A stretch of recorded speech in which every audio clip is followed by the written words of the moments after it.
Hello, I am Jeanette, and this is my channel, Karma Rising. I am a huge fan of true crime, and I find myself rewatching true crime videos to the point of obsession sometimes. So I wanted to find people to talk to about these cases and share my opinions with. So since I'm new to this, please like this video and subscribe so you can check out more of my videos. Please comment down below and give me some feedback, like your opinion of this case, as well as what cases you'd like to see me cover in the future. I'm also looking for feedback on how to improve my videos, so after you watch, please let me know if you have any comments on that as well. All right, today I'm going to be discussing a pretty complex case. This is the case of the disappearance and murder of Tylee Ryan and JJ Vallow. Since day one, I have been obsessed with looking up any updates and news I can find on this case. And honestly, this case is one of the cases that really inspired me to start this channel. Tylee Ryan and JJ Vallow went missing in the fall of 2019 after their mother, Lori Vallow, moved to Rexburg, Idaho. I have 2 children, and I felt a vested interest in these children being found in the beginning, and I hoped she was just crazy enough that they were actually being hidden somewhere. Prior to the disappearances, there had been a string of mysterious deaths linked to Lori and rumors that family members were turning into zombies. As I said before, this case is really complex, so I'm just going to get into it. This case really revolves around Lori Vallow. So Lori was born Lori Cox in San Bernardino, California on June 26, 1973. By all accounts, she had a pretty normal upbringing. She was a cheerleader, played softball, and was active in her church, the Church of Latter-day Saints, or the LDS Church. People in this religion are commonly called Mormons. Lori had a string of failed marriages beginning at a young age. At the age of 19, Lori married her high school sweetheart, Nelson Yanes, but they divorced soon after. Then, in 1995, when she was 22, she married 23-year-old William LaGoya. This marriage produced her first son, Colby, who was born in 1996. She then divorced William in February of 1998. So then in 2001, Lori married her third husband, Joseph Ryan. Joseph legally adopted Colby, and then their daughter Tylee was born on September 24th, 2002. Sometime after Tylee's birth, Lori appeared on the Wheel of Fortune and described her life as basically perfect. Talk about your family a little bit. I have a wonderful husband, Joseph, at home, who is watching our 2 beautiful children, Colby, who's 7, and Tylee, who is 1. Yeah, what do you guys like to do for fun? We like to play all kinds of sports on our 3 acres. Okay, sounds like you have a nice life there. We do. Congratulations. Thank Nice to have you with us. She even participated in Mrs. Texas in 2004 during this time, and she said something kind of strange in the interview. Tell us who you are. What makes you tick? Being a good mom is very important to me, and a good wife, and a good worker, and being all those things together is not easy. So I'm basically a ticking time bomb. Lori made allegations that Joseph was abusive to her and the children. Joseph Ryan filed for divorce from Lori on August 13th, 2004. In 2007, there was a report that in Travis County, Texas, Lori's brother Alex Cox had attacked Joseph Ryan with a taser and threatened to murder him. Alex pled guilty to this and was sentenced to 90 days in jail. In 2007, Lori moved on to Charles Vallow, and they were married on February 24th, 2006 in Las Vegas. By all accounts, Charles was an upstanding family man. He was a lifelong Catholic and already a great father to 2 sons from a previous marriage when he met Lori. He even converted to the LDS Church for Lori, and they seem to have lived a pretty idyllic life. Charles and Lori came in, and I thought, wow, those are the beautiful people. In 2013, the couple adopted JJ Vallow, who was the grandson of Charles's sister Kay Woodcock and her husband Larry. Kay's son was the father of JJ, and their son was unable to step up as a father, so Lori and Charles volunteered to be his parents. Kay and her husband remained in JJ's life as their grandparents. They believed Lori and Charles could give JJ a more normal life than 2 retired grandparents. In late 2014, the Vallow family moved to the Hawaiian island of Kauai. This string of marriages was strange, not only in their brevity and the way that they imploded, but also her family wasn't at any of her weddings. They all kind of happened on the spur of the moment, and they were very small ceremonies. That's not necessarily relevant to the crimes that were committed, but I just found that kind of strange. So in 2015, Charles and Lori moved back to the mainland to Arizona with Tylee and JJ. At the same time, Lori began reading a series of books called Standing in Holy Places by author Chad Daybell. This series of books is fictional, but uses these fictional plots to describe his ability to, quote, see beyond the veil and connect with past lives and the afterlife. He also claimed that he could download future events into his brain from the other side. Chad Daybell was somewhat of a leader in this new religious movement, preparing a people, and ended up meeting Lori and her friend Melanie Gibb at an event for this movement in fall of 2018. One of the key tenets of the LDS Church is that 144,000 people will be permitted to enter the kingdom of heaven, and this movement, Preparing a People, was intended to gather those 144,000 people. Chad had some other strange beliefs that did not necessarily line up with the beliefs of the LDS Church. Chad, for instance, believed he had lived 31 different lives on Earth-like planets. He described these lives to his followers and even claimed that some of the women had been married to him in previous lifetimes. It kind of seemed like a way for him to seduce women who saw him as an authority on these kind of topics. One weekend when Charles was away for work, Lori held an overnight get-together at her home where they discussed these beliefs. Melanie Gibb and Chad Daybell were both in attendance, among other people. Chad spent much of the night paying very close attention to Lori and telling her about his beliefs. I believe Lori saw Chad as something of a celebrity in his own right, and she was attracted to that, especially as she got deeper into this movement. She was also wooed by the romanticized idea that they had been married many times in past lives. He told her they were married in 7 past lives, to be exact. 7. Some of his other beliefs were even more bizarre. He labeled individuals as either light or dark with gradations in between. Daybell believed that dark individuals were from this earth but were followers of Satan. Those who were light were followers of Jesus Christ. These dark beings were seen as zombies who had inhabited the bodies and spirits of the people who had formerly been light spirits. Chad Daybell referred to Lori Vallow as an eternal being of 21 separate lives, only 5 of which had occurred on this planet, the same 5 he had lived on this planet. He also claimed she was one of the 144,000 people who would be saved after the second coming of Christ in order to start a new civilization. It was at this time that her entire focus kind of shifted. Prior to her newfound obsession with Chad Daybell, Lori was described as a wonderful mother. She doted on Tylee and little JJ, who had special needs. He was on the autism spectrum. Kay Woodcock didn't just hand over JJ either. She wholeheartedly believed that Lori was the best person to take JJ and would love him like her own son. And Tylee was just as in love with JJ. She was a very attentive older sister. Are you taking a video of my child? Your child? My child. You thought. At this point, the relationship between Charles and Lori started to become volatile.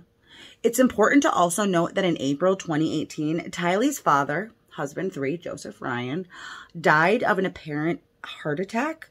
After the event in the fall of 2018 and the little sleepover, there were rumors that Lori had not been faithful to Charles and was cheating with Chad Daybell. Lori scoffed at this. She then accused Charles of having an affair. This sounds to me like the standard falling out of a marriage. Like a he said, she said, accusing each other. Maybe they were both cheating. Relationships can be messy when they are ending, and that can be really hard to maneuver. People tend to be more vulnerable and make less rational decisions that can change the rest of their lives. Usually a couple would decide to just go their own ways and begin the separation process, but not Lori. Oh no. Lori discovered the alleged affair while Charles was away on a business trip in January 2019, and she canceled his return flight, stole his vehicle from the airport lot with a friend, and hid it, threw away all of his clothing, and then drained his bank account of $35,000, which she had access to. So Charles calls the police. She's lost her mind. I don't know how else to say it. We're LDS. She thinks she's a resurrected being and a god. Okay, so she is beginning to have some very irrational thoughts. The next day, he had her committed for a psych evaluation, but she was released just a few hours later. Charles was clearly very concerned for the kids and believed that Lori sincerely didn't want them in her life anymore. It is documented that Lori threatened to have Charles murdered multiple times. So he contacted an attorney and filed for divorce.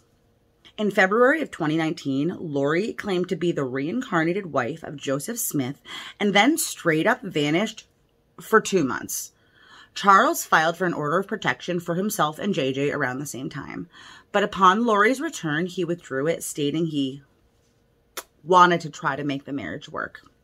I don't know what the hell she said to him to get him to take her back, but damn, she was out of her mind.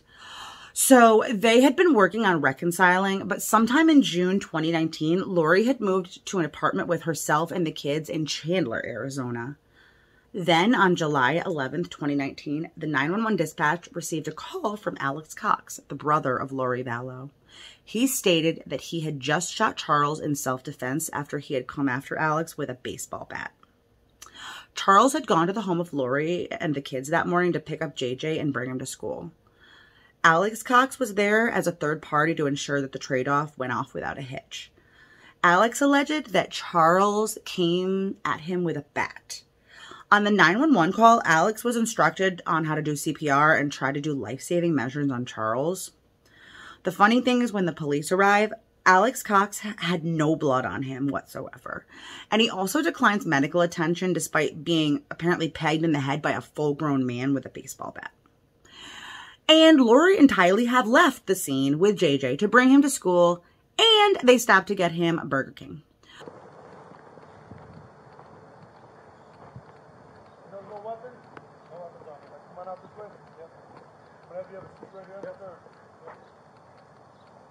Who else is in the house? No one else is in the house. Okay, just have a seat right there. Yeah. Let's get FD in here. Yeah.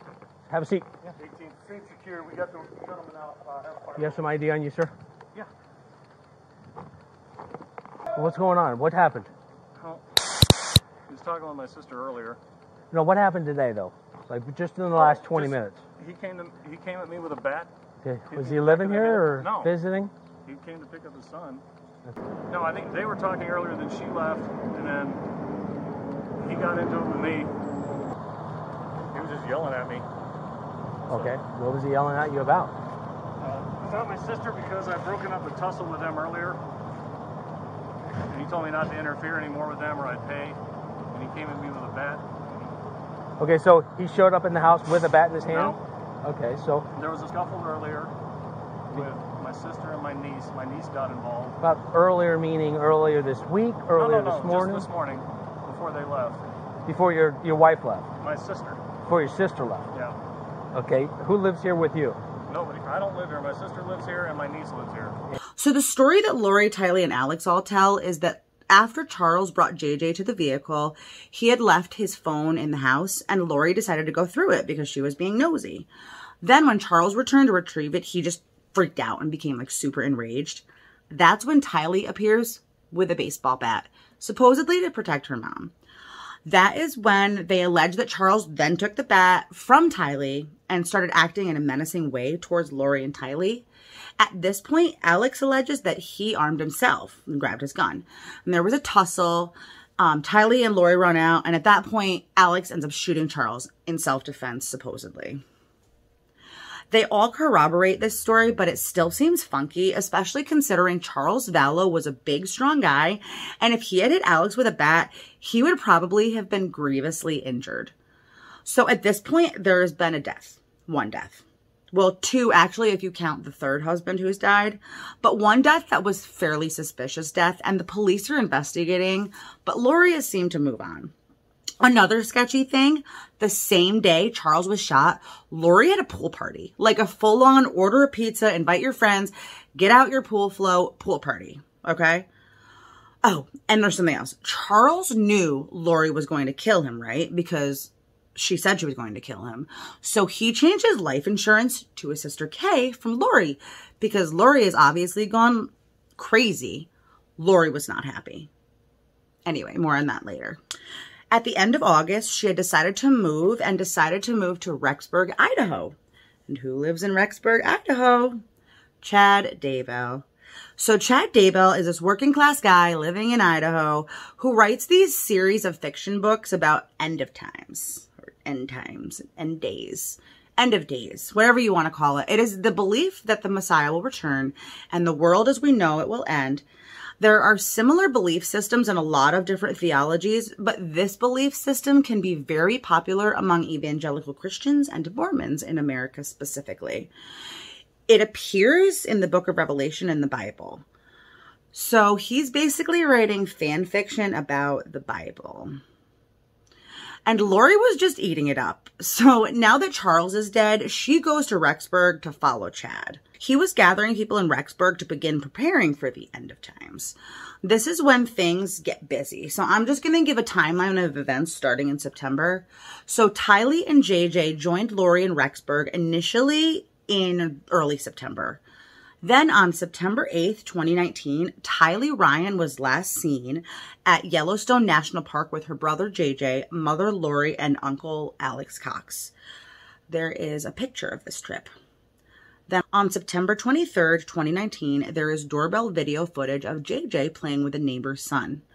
The last confirmed sighting of him was in school that same day.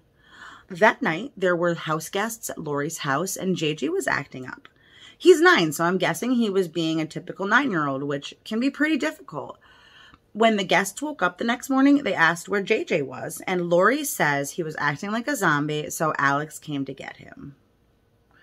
The next day, September 24th, 2019, Lori contacted JJ's school to let them know she would be withdrawing him to homeschool him. This is the last trace of either of the children for months.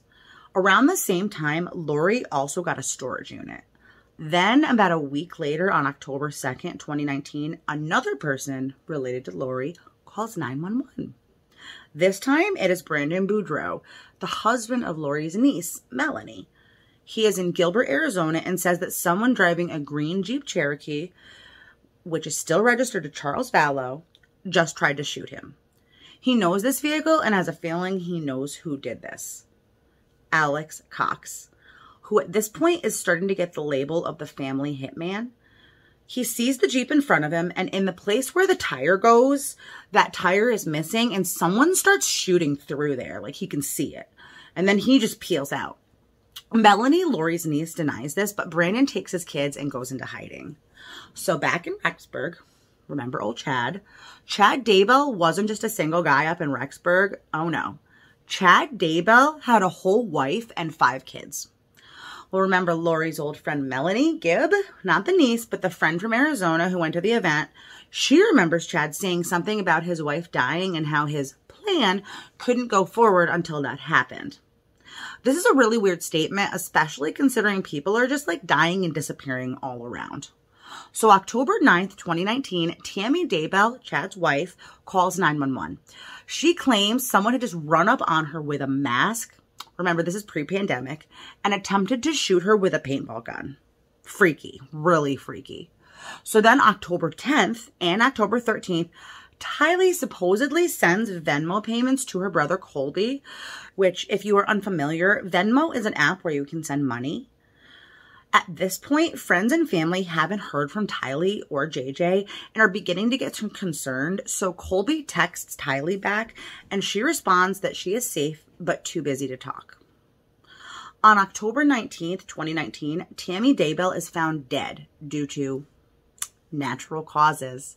Her family attests that she was healthy and on her last visit home had gone running with her extended family, so it just seemed weird that she had just dropped dead. She was 49 years old. Very quickly, she is buried without an autopsy at Chad's request.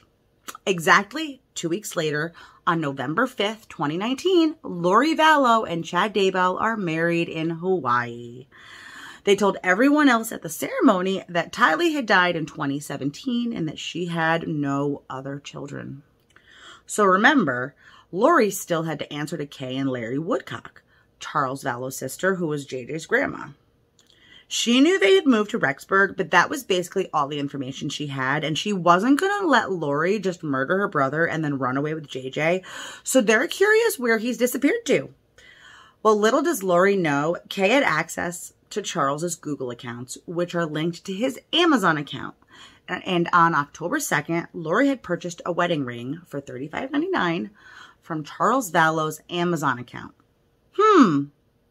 Remember, this was 2 weeks before Tammy Daybell had died. And this is also the ring that appears in the photos of Lori and Chad's wedding. Anyway, Kay contacts the Rexburg police and has them go find Lori and do a welfare check on JJ because she now has their address. So on November 26, 2019, the police roll into Lori, now Daybell's townhouse in Rexburg, to do a welfare check. They're investigating where the kids are, and as part of this, they end up calling Chad Daybell, and he pretends like he has no idea who Lori even is, and the investigator knows that they've been married. Like, he already knows. So when they finally get a hold of Lori, she tells them that JJ is with her friend Melanie in Arizona, and the police obviously need to investigate that to make sure that's true. So Lori immediately calls her friend Melanie and tells her to lie to the police and tell them that JJ's there. And Melanie doesn't. That same night, a neighbor sees Lori and her brother packing a truck and just hightailing it out of there. Because obviously JJ is not with her friend Melanie. So the police and the FBI are knocking on Lori's door the next day, and not only has Lori disappeared, but so have Alex Cox, Lori's brother, and her new husband, Chad Daybell. Alex ends up going off to marry this lady, his supposed girlfriend, Zulema Pastenes, on November 29th, 2019. Notably, however, no one is there to witness. They don't even get flowers or any add-ons or anything. And Alex ends up taking Zulema's last name, becoming Alex Pastenes. This seems like a weak attempt to thwart the authorities' investigation. So they go back to Arizona to live happily ever after or whatever. Well, on December 11th, 2019, the FBI decides things are kind of weird and they need to exhume Tammy Daybell. It was a quick procedure with some people from the coroner's office, medical examiner's office, and investigators. Literally the next day, on December 12th, 2019, Alex Cox, now Pastenes, is found collapsed on the floor of his new wife's home by her son. And he is pronounced dead due to, would you look at that, natural causes. When Zulema's son makes the call to 911, he doesn't even know Alex's last name or that he is now married to his mother. By December 20th, things have become officially suspicious, so the police had opened an investigation officially into where JJ and Tylee are. At this point, the story goes national. They begin searching Chad's properties as well as the storage unit left behind by Lori. In the storage unit, they found all of JJ and Tylee's things, toys, bikes, devices, everything, as well as all of the family photos. Lori and Chad Daybell are located in Kauai, Hawaii on January 25th, 2020. Where are your kids? No comment? They've been missing for 4 months. You have nothing to say? Tell us where they are. Local authorities serve Lori with a court order to produce the children within 5 days.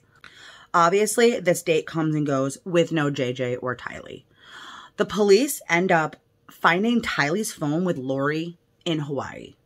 Lori is officially arrested in Kauai and charged with 2 felony counts of desertion and non-support of dependent children. The case kind of stalled there as far as anything new for a while. Lori was extradited to Idaho and there were some bond hearings. Fast forward to June 9th, 2020, there are news reports that there is a search going on down at Chad Daybell's property. Coincidentally, Lori happens to make a call to Chad at the exact same time. The house there? Yes. What, are they in the house? No, the property. They're searching. They're obviously speaking in code because they know they are being recorded. But shortly after the call ended, human remains were found on Daybell property. Chad had actually been on his daughter's property adjacent to his own when the search was happening, and almost simultaneously, as the remains are found, he ends up leaving the property. It seems like a weak attempt to just run, like he realized the jig is up and now is a good time to go. I don't know, it seems a little short-sighted. The police end up following him and arresting him and charging him with 2 felony counts of destruction, alteration, or concealment of evidence. In the following days, there was confirmation that the bodies were those of JJ Vallow and Tylee Ryan.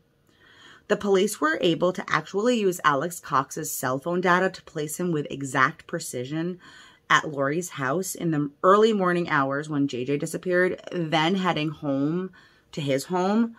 Then around 9 a.m., he ends up on Chad's property. And they could exactly pinpoint on his property where Alex was. Just based on cell phone data, they could tell that Alex had been on Chad Daybell's property twice. The day in question, which is September 24th, 2019, the day JJ disappeared, and then September 9th, 2019, the day Tylee disappeared. So in exhuming the bodies, the investigators found some pretty horrifying things. In one area, they found first under a layer of topsoil, 3 large white rocks, then a layer of wood slats, and under this, a small body tightly wrapped in plastic and duct tape. This was confirmed to be JJ. In another area, they found a burnt bucket with a partial human skull inside. This was confirmed to be Tylee. Lori Vallow, Daybell, whatever, is just a monstrosity of evil. She and Chad literally thought they were going to murder people off one by one in order to try to collect on life insurance and get away with it. So what actually happened?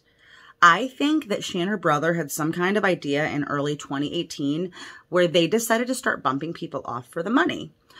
I think that it was spurred by the death of Tylee's father and the realization that the death of someone could net you a lot of money. There was a second investigation into Joseph Ryan's death that concluded in early 2021 and ruled out foul play. I believe in science, but it is so hard to believe that Joseph Ryan died of natural causes, especially since there was a recording of Lori from a women's group a couple months after his death admitting she wanted to murder him. I was going to murder him. Chilling words. I was going to kill him, like the scriptures say. Coming from Lori Vallow Daybell. I just thought I couldn't take it anymore. And then so many people after that died of natural causes. But I'm guessing if that's true, somebody in her life probably got a lot of life insurance for his death, and Lori just saw dollar signs. Anyway, maybe this was just the catalyst for the idea, but even prior to Joseph Ryan's death, Lori had already been threatening to murder Charles Vallow. She had claimed she, quote, had an angel that would dispose of his body after she killed him. I think she sincerely thought that Alex was like her angel of death, and she had him do her bidding. The real beginning of the end was when Lori began getting these weird fiction books by Chad Daybell. Then she fangirled and deified Chad Daybell. Many a female has done this over a dude or vice versa, or a dude over a dude, or like a cat over a sweater. I don't know. People just get obsessive. Sometimes you just end up fangirling over something and that becomes all important. Unfortunately, the dude she was fangirling had these weird beliefs that the people around him were either zombies or angels and needed to be bumped off or moved to Rexburg, Idaho. And unfortunately for Chad, he found himself a Lori. I don't think he had ever had such a charismatic and honestly just a generically attractive fangirl. So this guy from Idaho with 5 kids and a wife, this bubbly blonde comes along and is hanging on her every word. Hello. And then they have a super secret sleepover when her husband is out of town. This is so sketch. And there were other people in attendance. They are fully grown adults.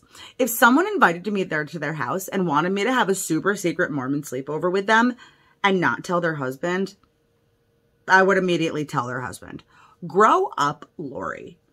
And the two of them are just like fire and gasoline. I think that when they killed Charles Vallow, that made Lori and Alex feel untouchable. Lori had been banking on that money from Charles's life insurance, quite literally. She didn't have Charles to pay for everything and she needed that money. And there's even a recording of her all angry that he had changed the beneficiary to his sister instead of Lori. So what happened was my husband, who we were married for 15 years and had raised all these 5 kids together, switched his life insurance policy to her, right? To his sister, okay, who got $1 million when he died, and we got nothing. For me to raise JJ, and all the kids got nothing, and everybody got nothing. She got $1 million. He had enough foresight to know that he needed to protect his assets, and he changed the beneficiary.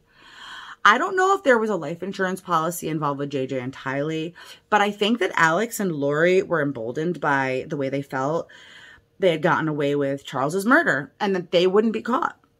I think that they sincerely and truly believed in the end of days stuff that Chad Daybell was touting. Melanie Gibb, Lori's former friend, says that Lori believed the children had become dark beings, essentially zombies, and were no longer in control of themselves, and that the only way to get rid of a zombie is to kill that zombie altogether. I think that in some kind of religious psychosis, Lori thought that she had a godly right to make the call to end JJ and Tylee's lives. I think that Tammy had to be killed for Lori and Chad to be together, but like in their own minds. He just couldn't get a divorce from her because he wanted the life insurance money. She had to be dead.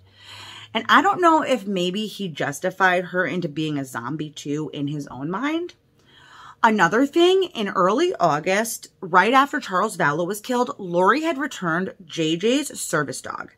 As I had said, JJ was autistic, and he had a service dog that was trained specifically for him. Those dogs are trained from when they are puppies for a specific person. You do not just return those dogs. That shows considerable premeditation in the murders of the children at that point. She could have very easily kept the dog after Charles was killed. So psychosis or not, this is premeditated.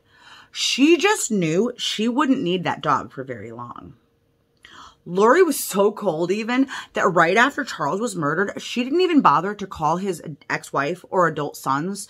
And she literally texted them about his death and then was dodgy about the cause of death and wouldn't tell them how he died. Then there's the fact that Alex and Lori drove separately to and from Yellowstone the day Tylee disappeared. Why? It is reported that Tylee went with Uncle Alex and JJ went with Lori. It is so sad, but I feel like it's like that last day before you're going to put your dog down and you go do all the fun stuff your dog loves. I hate even saying that because I'm not trying to be funny, but that is literally what Lori did. I don't think they had a lot of foresight, obviously, because they thought that the world was going to end in July 2020. She and Chad were preparing to be the rulers of the 144,000 and lead this movement from Rexburg, Idaho. And I don't think her ex-husbands and her kids fit into that picture. Lori wanted to use the money she would gain from the deaths of these people who she believed would die in the end of times anyway to help her prepare and live a lavish lifestyle.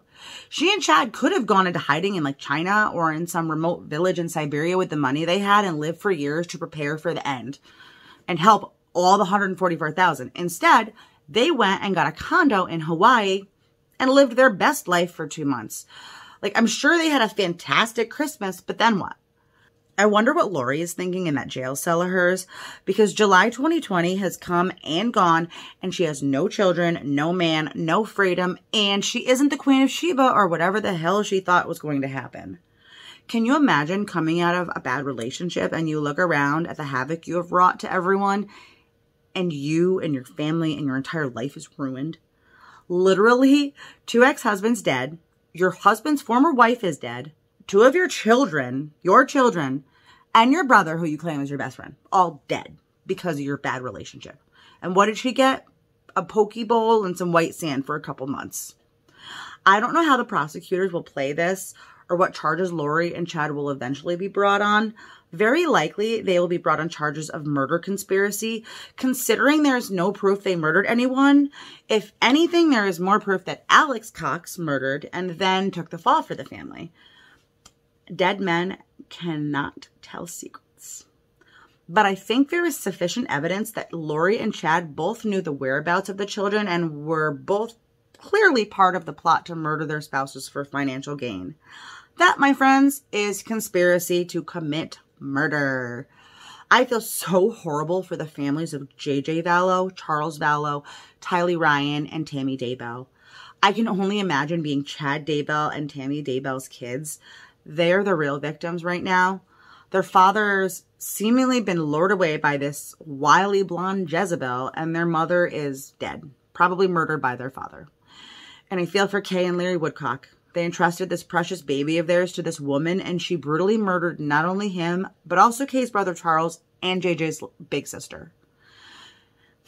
This is where the case stands, but it is currently waiting to go to trial, so I will make sure to keep everyone updated. If you liked this video, please make sure you like it and subscribe to see more content like this, and keep your eyes peeled for more of my weekly videos. Thank you so much for watching.